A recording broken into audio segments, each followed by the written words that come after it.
Hello students, welcome to the tutorial on Break and Spawn. You're going to start off in the code builder and then click on New Project, name it Break and Spawn, and then click Create. And we're not going to use the onStart and the onChat command right now, so go ahead and delete those. And what we're going to do is use events in this, and that means we're going to make something happen and then something else will happen because that happened. So anyways, if that's not confusing enough, let's just do the code and it will make more sense. So click on blocks, and then we're going to say on, and this is grass, but basically on item broken. So drag that here, but we want to do it with cakes. So let's change the grass to cakes. So just click on the drop down and then type cake in the search and click on the cake. And so we're saying when the cake is broken basically, and then we're going to go to mobs and grab a spawn block. We want to spawn an animal when it's broken. And for fun, I'm going to choose parrot. To change your animal here, just click on the drop down. You don't have to choose parrot, you can choose whatever you want. In fact, I encourage you to make this your own. And just like in Chicken Rain, I don't want it to spawn right at me, so I'm going to put it 10 blocks above my head, but you really can do it to the left or to the right of you, that's fine too. I just don't like things spawning right at me because it's actually hard to see them. And then let's just automatically throw our loop in there so that we can make it repeat several times. And I would say for the purpose of this, because we're going to do a little bit more coding, I would keep it relatively low, but I'm going to click on my loops, grab a repeat block, and then put the spawn block inside of it, and then say repeat 24 times. So let's give it a go to see if we can make this work before we move on with any more code. So click play. And you need to make sure you have cake in your inventory. I do, but just in case you don't, click E. And then you can, it will look like this. You can type cake and then click it and drag it here. And that will give you 64 cakes. So I'm going to go ahead and close that. And then I'm going to first make sure you have cake selected down at the bottom here. And then right click to build your cake and then break it, and then I would back up. So I broke it and that created 24 parrots to spawn. So how can we make this code more exciting? Well, you can change things up a bit. So you can start off by going to C again, and you could change this to be a little bit more or a little bit less.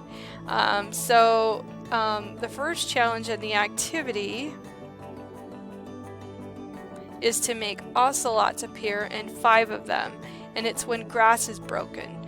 So if you change this cake then to grass, you can either type it or look for it, and then we're going to change this to repeat 5 times. So when the grass is broken, we want you to repeat 5 times spawning, and then we'll choose an ocelot or whatever animal you want to choose this time. And just for fun, let's send them over to the right a little bit.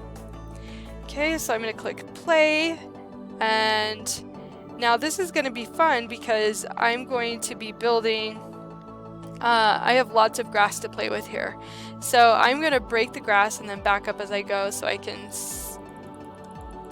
see tons of ocelots. And keep going back, and it's pretty cool. So there's so much you can do to control the game flow here in this scenario using events.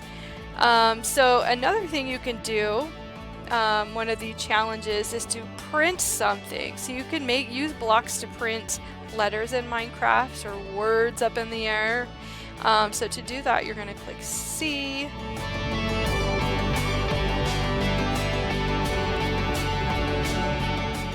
And then you're going to, instead of say spawn an animal, I'm going to drag this just down here, but I probably will use it again later. I'm going to go to blocks, and I'm going to grab the one that says print hello. And I'm also going to take the loop out. So now I'm going to say on block broken, and then this is what happens. So the broken is the event, And then I'm going to have it type broken in the sky. And I'm going to do it with TNT to be fun. And because that's the instructions on the assignment. And of course you can have it spawn wherever. Now remember, this is relative to the player, so I'll show you how that works.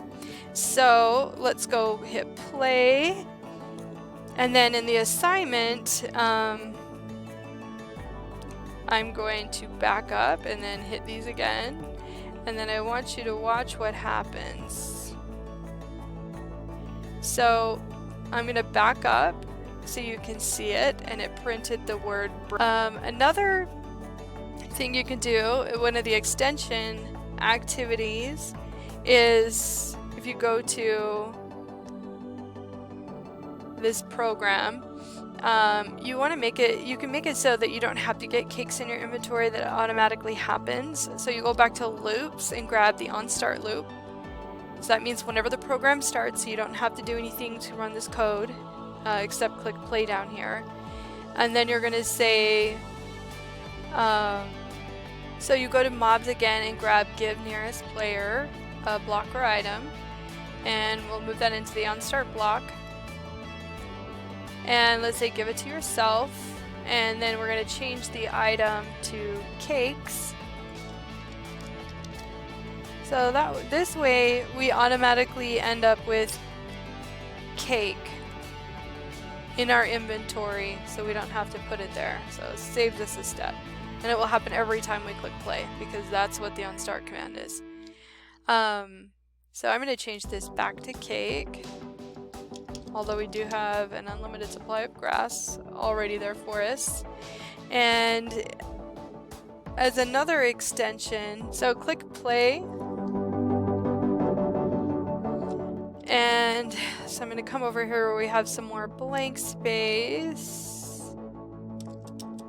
And then I'm going to make sure I have cake selected down here. I'm going to right click to spawn some cakes.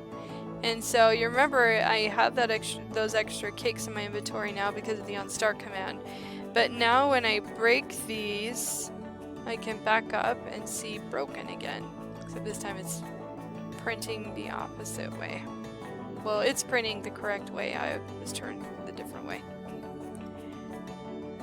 So you'll want to snip your code. So you'll take a picture of this code, a screenshot or a snipping tool of it, and submit your work on Canvas. Thank you very much.